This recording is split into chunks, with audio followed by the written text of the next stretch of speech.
अस्सलाम वालेकुम नाजरीन। पिछली किस्त के आखिर में आपने देखा कि उस्मान और उसके सिपाही इज़्नी किले की तरफ रवाना हो गए थे। इस किस्त के आगाज़ में काई कबीले का मंजर सामने आता है। कुछ आदमी मालगाड़ियों से सामान उतार रहे थे।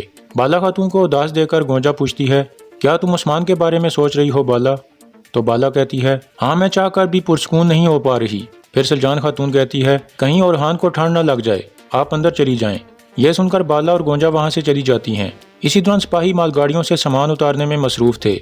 उनके करीब जाकर सुलजान पूछती है, यह तेल कहाँ से आ रहा है? एक आदमी कहता है, कारिस्तान की तरफ से। सुलजान कहती है, मैं उस जगह को अच्छी तरह से जानती हूँ, तेल काफ़ी अच्छा होगा। इसके बाद सुलजान खातून एक ड्रम का ढक्कन खोलकर उसका जायका चेक करने लगती है और फिर हैरान होकर कहती है, क्या है ये? इसका जायका तो वहाँ के तेल जैसा नहीं है। ऐसा लगता है कि इस साल फसल अच्छी नहीं आई। तो आदमी कहता है, हर साल फसल एक जैसी थोड़ी होती है सुलजान खातून। फिर सुलजान अपने सिपाहियों को कहती है, तो ठीक है, फिर आप लोग इस तेल की कीमत भी इसके मियार के मुताबिक लगाना। यह कहकर सुलजान चली जाती है। दूसरी तरफ जंगल में निकोला बहुत गुस्से में कह रहा था, इस दफ़ा तो वो मेरे हाथों में था, मगर वो फिर भाग गया। मुझे उसके टुकड़े टुकड़े कर देने चाहिए थे। फिर निकोला एक जगह खड़ा होकर कहता है, तुम कहाँ भागोगे उस्मान? ये सरजमीनें मेरी हैं, ये पहाड़ भी मेरे पहाड़ हैं, ये तमाम किले मेरे किले हैं।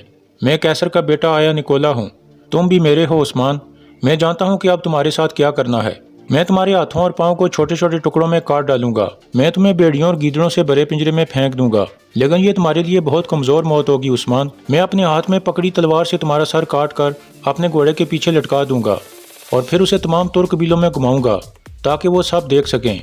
मैं कहूँगा, देखो इसे, जो आया निकोला के खिलाफ खड़ा होने की जुर्रत करता है उसका अंजाम ऐसा होता है। मैं तुम्हारा खून पी जाऊंगा उस्मान।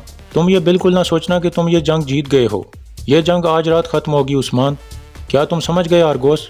आरगोस कहता है, मैं समझ गया हुजूर। फिर निकोला कहता है, हम हरमनकाया किले की तरफ जा रहे हैं। यह कहकर निकोला और उसके सिपाही चल पड़ते हैं। इसके बाद इज़्नी किले का मंजर सामने आता है। अंदर किले का गवर्नर मानुअल अपनी नशिस्त पर बैठा था। इतने में एक और आदमी अंदर दाखिल होता है, जिसे देखकर गवर्नर कहता है, खुश आमदीद सागुरोस, तुम कुस्तुनिया से मेरे लिए क्या खबर लाए हो? सागुरोस कहता है, मैं तुम्हारे लिए बहुत अच्छी खबर लाया हूँ मानुअल। शहनशाह तुम्हें तुम्हारी खिदमत पर मुबारकबाद पेश करते हैं। उनका कहना है कि अब तुम्हें आराम करना चाहिए, और वो भी हमेशा के लिए।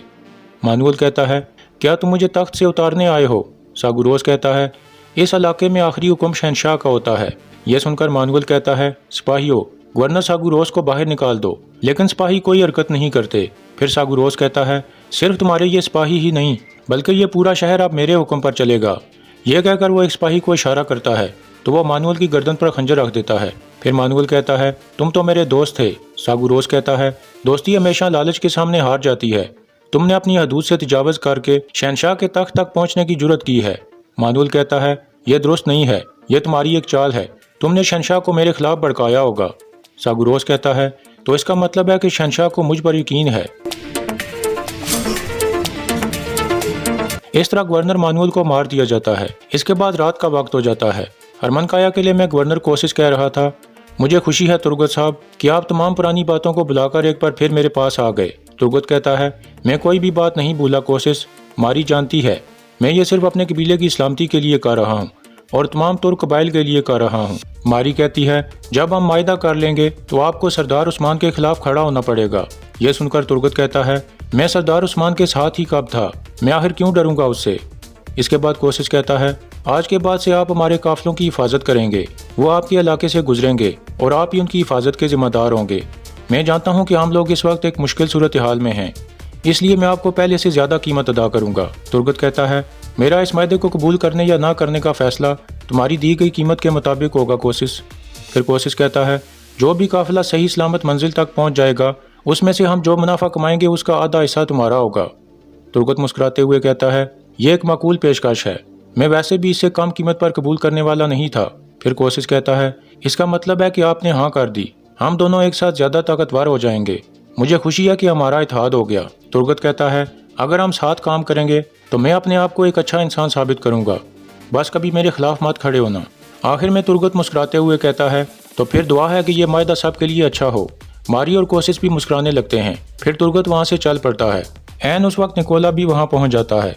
वो दोनों एक दूसरे को घूर कर देखने लगते हैं और फिर तुर्गत वहाँ से चला जाता है। इसके बाद निकोला आगे आ जाता है और कोशिश के सामने खड़ा हो जाता है। इतने में गवर्नर उगातोस भी वहाँ पहुँच जाता है। اور نکولا کو پریشان دیکھ کر چونک جاتا ہے۔ دوسری جانب عثمان اور اس کے سپاہی ازنک قلعے میں پہنچ جاتے ہیں۔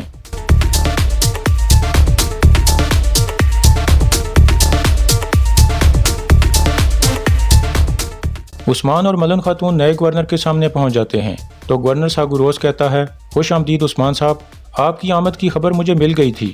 عثمان حیران ہو کر کہتا ہے، آپ کا شکریہ، مگر میرا خیال تھا کہ میری ملاقات گورنر مانوئل سے ہوگی۔ ساگوروس کہتا ہے، شہنشاہ نے انہیں ذمہ داریوں سے آزاد کر دیا ہے۔ میرا نام ساگوروس ہے، میں ازنک کا نیا گورنر ہوں، لیکن آپ کا یہ حال کیسے ہوا؟ عثمان کہتا ہے، انہوں نے ہمیں تباہ کرنے کی کوشش کی، لیکن ہم نے انہیں سمجھا دیا ہے کہ ایک پہاڑ دوسرے پہاڑ کے سامنے سر نہیں جھکاتا۔ کاتالونیا والوں اور آیا نکولا نے مل کر ہم پر حملہ کیا۔ ساگوروس کہتا ہے، وہ جانتے تھے کہ آپ نکایا کی طرف آ رہے ہیں، پھر انہوں نے ایسی گستاخی کیوں کی؟ عثمان کہتا ہے، تمام گورنر ہمارے دشمن ہیں، یہ کوئی چھپی ہوئی بات نہیں ہے، مگر ہمارے راستے کی حفاظت کرنا آپ کی ذمہ داری تھی۔ مگر پھر بھی اچھا ہوا کہ انہوں نے ہم پر حملہ کرنے کی غلطی کی۔ ہم نے تمام کاتالونیا والوں کو ختم کر دیا ہے، اب ہمارا راستہ محفوظ ہے۔ گورنر ساگوروس کہتا ہے، میرے خیال میں آپ نکایا کا راستہ محفوظ بنانے تو یہاں نہیں آئے ہوں گے۔ تو عثمان کہتا ہے، جب مانوئل اور دوسرے تمام گورنروں نے اپنے معاہدے توڑ دیے تو میں اپنے علاقے سے ایک بھی قافلہ گزرنے نہیں دوں گا۔ ساگوروس کہتا ہے، میں نے اس شہر کا خزانہ دیکھا ہے، وہ بالکل خالی ہے، لوگ قحط کا شکار ہیں۔ پھر عثمان کہتا ہے، آپ بھی جانتے ہیں کہ آپ کو میرے خلاف نہیں بلکہ ہمارے ساتھ کھڑا ہونا چاہیے، بالکل بھی وہ غلطی دہرانے کی کوشش مت کرنا جو مانوئل نے کی تھی۔ جس شخص نے ابھی کرسی سنبھالی ہو اسے چاہیے کہ اپنی عوام کو خوش رکھے، ورنہ اس کی حکومت زیادہ دیر نہیں چلے گی۔ ساگوروس کہتا ہے، کیا آپ مجھے دھمکی دے رہے ہیں؟ تو عثمان کہتا ہے، میں حقیقت دکھا رہا ہوں، آپ کی کرسی کی سلامتی میرے ساتھ تجارت کرنے پر منحصر ہے، ورنہ میں آپ کے قافلوں پر حملہ کرنے میں ذرا برابر بھی تاخیر نہیں کروں گا۔ ساگوروس کہتا ہے، اس بارے میں تو آپ حق پر ہیں، لیکن آپ کی پیشکش کیا ہے؟ عثمان کہتا ہے، آپ گورنروں سے تجارت کر کے جتنا بھی منافع کمائیں گے میں اس کا دگنا دوں گا۔ یہ سن کر ساگوروس سوچ میں پڑ جاتا ہے۔ پھر عثمان کہتا ہے، ہمارا راستہ کافی دشوار تھا، ہمارے تمام طوائف تباہ ہو گئے، اسی وجہ سے میں یہ خنجر آپ کو نشانی کے طور پر پیش کرتا ہوں۔ ازنک کی تمام ضروریات کائی قبیلے سے پوری کی جائیں گی، آپ کے قافلوں کی حفاظت میں خود کروں گا۔ جہاں بھی آپ کا سامنا کسی ترک سے ہو وہاں اتفاق کے علاوہ کوئی دوسرا راستہ نہیں نکلتا۔ ساگوروس کھڑا ہو کر کہتا ہے، کاتب کو بلاؤ، عثمان صاحب کے ساتھ معاہدہ کرنا ہے۔ دوسری طرف ہرمن کایا قلعے میں نکولا کہہ رہا تھا، مجھے لگا تھا کہ آج عثمان کا خاتمہ ہو جائے گا، مگر وہ ایک بار پھر میرے ہاتھ سے نکل گیا۔ یہ سن کر کوسس اور اوگاتوس بہت غصے میں آ جاتے ہیں۔ کوسس کہتا ہے، وہ کیسے نکل گیا؟ تم نے جو جال اس کے لیے بچھایا تھا اس سے وہ اور تمام ترک سپاہی کیسے بچ نکلے؟ نکولا کہتا ہے، میں نے اسے بہت زخمی کر دیا تھا کوسس، میں نے یہی سوچا تھا کہ اس دفعہ اسے مارے بغیر واپس نہیں آؤں گا، میں پورا دن اس کا پیچھا کرتا رہا لیکن وہ نہیں مرا۔ پھر اوگاتوس کہتا ہے، ہم نے اس امکان کے بارے میں بھی سوچ رکھا تھا نکولا، جب وہ واپس جائے گا تو اس کے پیاروں اور گھر والوں کے جنازے اس کا استقبال کریں گے، میں نے قسم کھائی تھی اسے مرنے سے پہلے اس تکلیف کا سامنا ضرور کرنا ہوگا۔ نکولا کہتا ہے، میں نے بھی اس بارے میں سوچا تھا کہ اگر عثمان میرے ہاتھ سے نکل گیا تو ازنک میں میری ایک جاسوسہ ہے، وہ گورنر کے باورچی خانے میں کام کرتی ہے اور اسے معلوم ہے کہ عثمان نے وہاں آنا ہے، وہ زہر استعمال کرنے میں ماہر ہے، عثمان کو ختم کرنے کے لیے میں نے اسے بہت سارا سونا دیا ہے۔ اس طرح نکولا کی جاسوسہ شربت میں زہر ملا دیتی ہے۔ ادھر نکولا کہہ رہا تھا، ہم نے اپنی تلواروں کے ساتھ بہت دفعہ کوشش کر کے دیکھ لیا مگر آپ سے زیادہ اسے جینے نہیں دوں گا۔ کوسس پوچھتا ہے، مجھے بتاؤ کہ وہ کس طرح کا زہر ہے نکولا؟ نکولا کہتا ہے، وہ زہر اتنا طاقتور ہے کہ ایک مضبوط گھوڑے کو بھی چند لمحوں میں مار ڈالے۔ دوسری طرف ازنک قلعے میں کھانے کا دسترخوان سج چکا تھا اور عثمان اور اس کے سپاہی گورنر ساگوروس کا انتظار کر رہے تھے۔ کچھ دیر بعد گورنر ساگوروس اندر داخل ہوتا ہے تو سب کھڑے ہو جاتے ہیں۔ اس کے بعد ساگوروس اپنی نشست پر بیٹھ جاتا ہے اور پھر عثمان اور اس کے ساتھی بھی بیٹھ جاتے ہیں۔ دوسری طرف کائی قبیلے میں بالا خاتون قرآن پاک کی تلاوت کر رہی تھی۔ تلاوت کے بعد وہ دعا مانگنے لگتی ہے اور پھر اورحان کی طرف دیکھ کر کہتی ہے، بس تھوڑا وقت رہ گیا ہے اورحان، بہت جلد تم اپنی والدہ اور بابا سے ملاقات کرو گے۔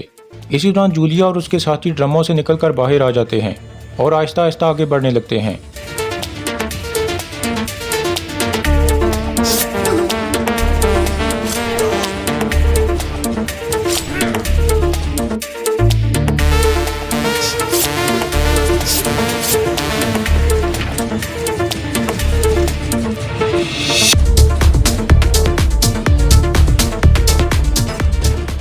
اس طرح جولیا مرکزی خیمے میں داخل ہونے میں کامیاب ہو جاتی ہے۔ اندر گونجا خاتون سو رہی تھی، آہٹ سن کر اس کی آنکھ کھل جاتی ہے، لیکن اتنے میں جولیا زہر والا تیر چلا دیتی ہے جس کی وجہ سے گونجا کچھ ہی لمحوں میں نیچے گر جاتی ہے۔ دوسری جانب ازنک قلعے میں کھانا شروع ہو چکا تھا लेकिन उस्मान और उसके सिपाही खाना नहीं खा रहे थे। इतने में दरवाज़ा खुलता है और निकोला की जासूसा शरबत लेकर अंदर आ जाती है। फिर वो प्यालों में शरबत डालने लगती है। सागुरोस कहता है, अब हम दोस्त हैं उस्मान साहब, दस्तरखान पर मौजूद हर चीज़ हमने आपके दीन के मुताबिक हलाल बनाई है। यह तमाम गोश्त मुसलमान किसाबों से लिया गया है, नोश फरमाएं।